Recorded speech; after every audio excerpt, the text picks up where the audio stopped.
Good morning, everybody, and welcome back. A couple of days ago, we picked up 2 weed eaters and a little chainsaw for 20 bucks. And he was asking 10, but I gave him $20 for it because it was definitely worth it and probably even maybe a little bit more. So we're going to do this one the easy way. We're going to replace the carburetor and put new fuel lines on it. Now, when you order a new carburetor, it makes life real easy. Well, you get a new air filter, you get a new fuel line, but when you order it, make sure your fuel line isn't all tied up like this. If it's tied up in a tight little loop, then it's hard to work with. Order it, look for a picture that's got fuel line like this. See, this is a good little set. This came from a different carburetor entirely, but this is more than enough to do 2 or 3 weed eaters. So let's get started. Now, if you're ordering parts and you're going ahead and replacing a carburetor, make sure you get one of these. This will come in really handy when you're doing the fuel lines. Doesn't help any on the carburetor, but pulling the fuel lines through is a whole lot easier with this. So first thing we'll do is go ahead and pull the air cleaner and the carburetor off. And that's not much to that. We're going to use our T20. Oh. There we go. And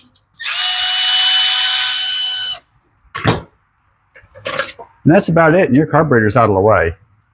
If you're thinking to yourself, man, that was easy, it really is that easy. Okay, we got our new carburetor, and we made sure that we got the right one. Now, if you look at our old gasket, it looks pretty good. So before we open this up, we're going to loosen the gas tank lid, because gas expands, and you don't want it all kicking back on you. You'll get gas everywhere if you don't loosen the gas lid. This one's been sitting around a while, so you can see how corroded the inside of the lines are. And what will happen is, if you look closely, you can see this end expands a little bit. These things are just gooey. Yeah, this carburetor is definitely not worth bothering with, especially since this is a $15 kit. So now we get in here, and I had already checked. I knew this one was going to be empty when I started, but make sure you empty it out before you start, and leave the lid off, of course. So we'll cut those off. We're going to reach inside and grab a fuel line. And we're going to try to. Okay, we're just going to push it down into the hole. I have to shake these out because I can't quite reach it with my long skinny pliers. I did a little bit of a fast forward here because the lines fought me just a little bit. So we're going to take this line. Notice we put a nice little taper on it here. And we'll start with the outside. Doesn't matter what order you do them in. That's just the one I chose this time. We're going to go ahead and hook that on. Now, I grinded this to a point on the grinder so that it's easy to hook the fuel line on. And as you can see, there it is. And we'll call this one the fuel line. And since we're calling it the fuel line, we'll put the new fuel filter on that we got in the kit. And we'll put it on right now before we pull it the rest of the way through.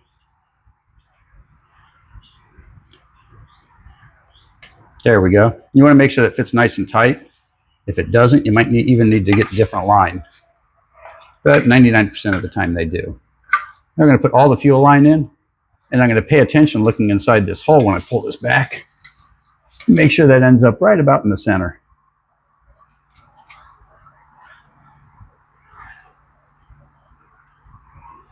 Okay, I can see it in there. I'm going to push the little filter into place. Okay, there you go. It lined up. And it's just laying there in the middle of the tank. Let's pull up just a little bit more slack. Right about there. That looks pretty good. Now with our carburetor will go on. How does this carburetor go on? Think like that. So we need enough fuel line to make it back up here. We'll go ahead and cut that. And then we'll cut a new angle. And notice, in doing that, we cut the little angle that we put on it. We cut this off when we cut it for the next one. Actually, on this one, we pulled on the other end. So there you go. We still got an angle on the other end. Okay, now we'll get that through. And we're pretty much rinse and repeat. This one's going to be a little short line, because this one just has to be inside the tank. That's how I usually leave it, about 1 inch long.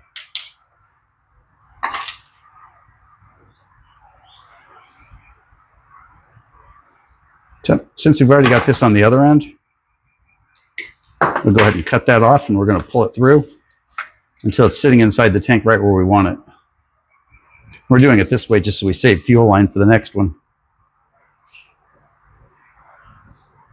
There you go, and on the inside it's sitting right about here. It's above the fuel, and we know our two connections are together.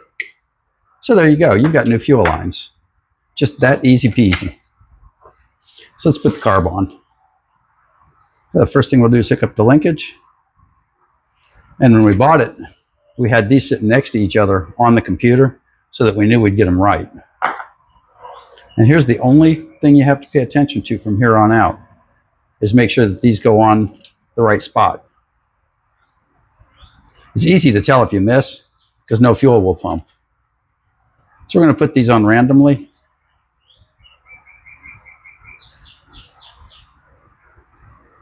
And then when we fill it up and test the primer, we'll know whether or not we got it right.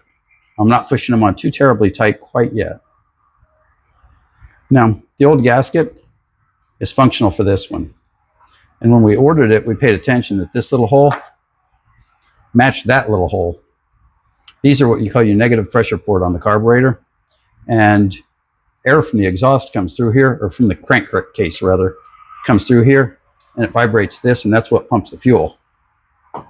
So you want to make sure that your gasket is lined up so that little hole lines up with the little hole on the carburetor. Okay. We'll get our air filter back in place, our air base.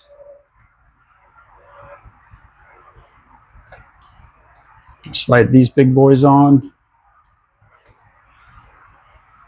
I'm checking to make sure our hole lines up, and it does.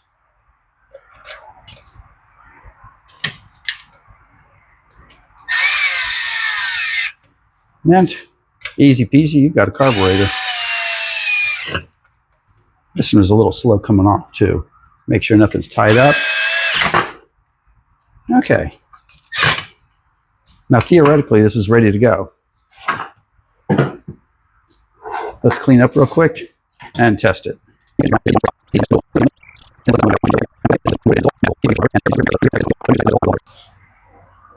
Now I've got her all filled up with fuel. So before we finish putting her together, let's run the primer and see what happens. Now it's either going to prime or it's not. And as you can see, she's not priming. So that means our lines are backwards. Not a big deal. And I knew that was going to happen because I put them on backwards. Just to show you that if you do it, don't lose any sleep over it. Don't frustrate yourself. It's an easy job, and don't let it be a hard job. There you go. Now let's do it. I actually have had people ask me, what do you do when the lines are backwards? So every now and again, I'll do them backwards on purpose. So you can see here, on our little return line, we've got the fuel going back. And also, that's part of the reason you make sure your return line is above the fuel level. That way you can tell for sure you got it correct. Let's hit our little choke. Let's toss our little air filter on.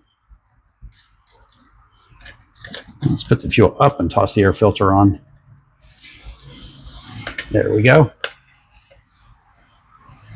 Put on full choke. Okay, this is a manual choke. It does not release all by itself. We're all primed up. We've got the choke on. Let's see if she starts. There you go. We got a kick.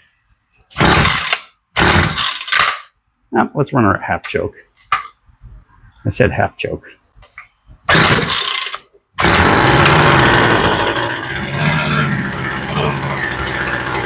That thing's been sitting around for a long time.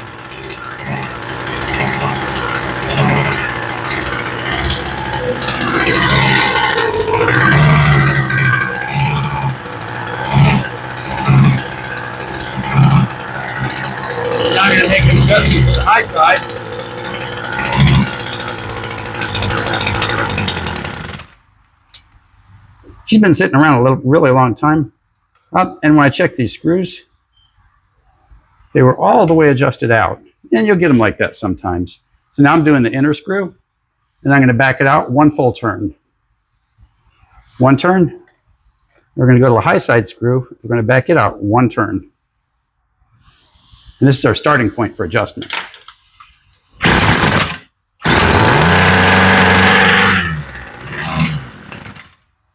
Okay, we're close. So we're working on the idle first. We'll give it, let's say, another quarter of a turn.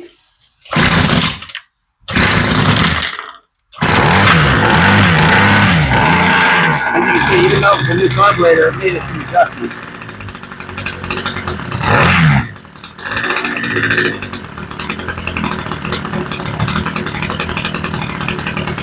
Now the idle's pretty low, but she is idling. Let's take our Phillips. We'll turn the idle up just a touch.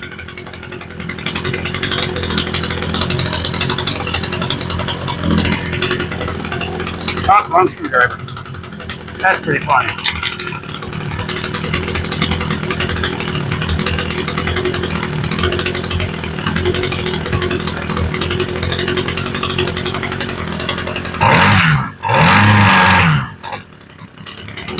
Okay, she doesn't thread very well.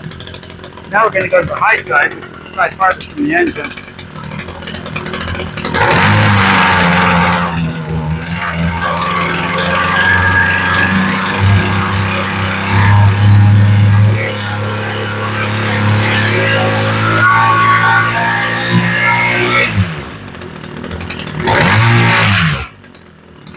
Now we've got a weed eater. Okay, now we're going to go back to the low side.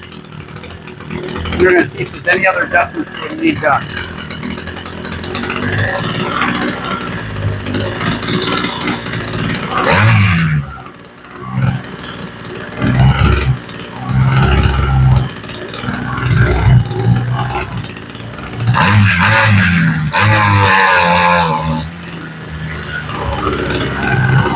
Okay, the idle sounds like it's in a good place.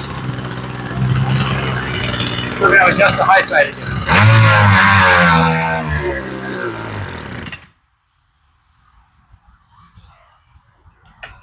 So it might be a little too heavy on the low side here. So we're going to turn the low side down just a touch.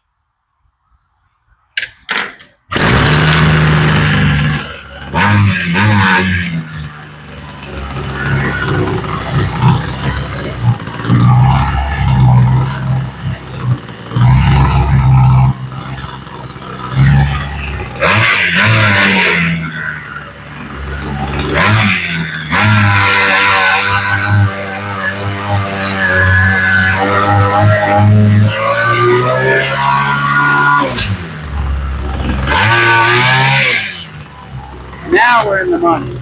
Now when you order one of these, if you're only going to do one and it's going to be your personal one, make sure you take the carburetor off and put it next to your computer when you're staring at it, and look at where the fuel lines are and check the choke lever to make sure they match up with what you've got. And then also check that little hole on the back of the carburetor, the negative pressure port, to make sure it's in the same position that yours is on your engine at home. Now, if you're doing just yours, make sure you get this tool, because as you saw, this one, the adjustment out of the factory was just terrible. It just wasn't even close. And this comes in really handy when you're pulling those fuel lines. And they're tools that you can save for later, should you need to adjust it a little bit later. By the time you've put the carburetor on and adjusted that, you'll have a good feel for it. I have to adjust about 1 in 5 of them, I'd say. About 20% of them need some adjustment after I put a new carb on.